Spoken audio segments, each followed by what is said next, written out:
prologue, does anybody here feel like they're not in the best shape that they've ever been in?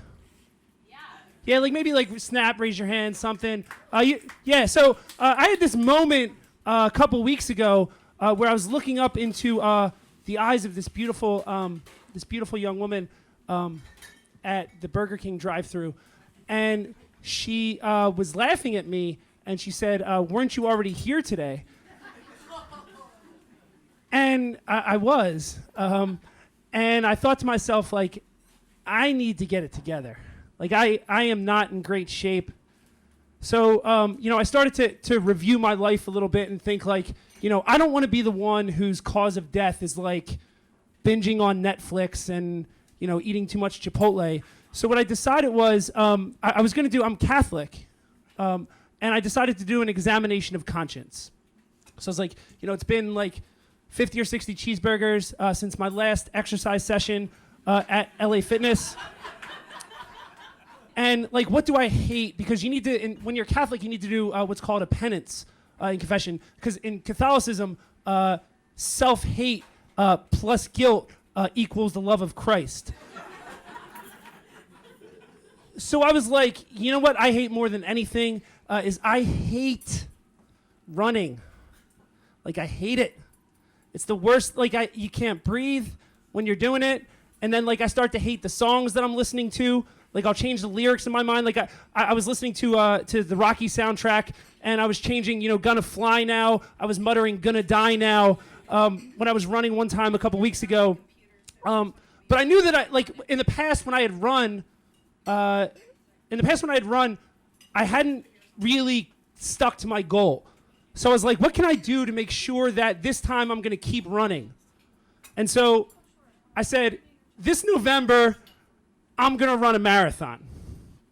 And that may or may not happen because I'm just starting out. I just started running, and I hate running. I actually started a blog called Steve Hates Running. But what I decided to do was I decided I would start running. Let me tell you about one moment that I had that I thought was really pretty spectacular. So this one morning before I started running, I ate a bunch of scrambled eggs.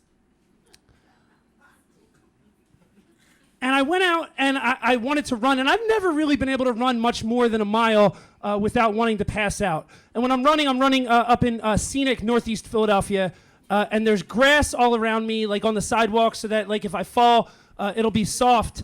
And I was running, and so like a little bit like of acidity reflux started coming up with the egg. Like I ate 4, it was just too many before running. And I was running and I was coughing, and I was about a half mile in, and for about the next half mile, I was like struggling to breathe, and I was coughing, and I was like, I'm gonna give this up, and I don't know if I can keep running. I don't know if I could do this. It was really hot. And then like I got to this intersection where I passed these 2 people, and there were 2 Hasidic Jewish gentlemen standing there.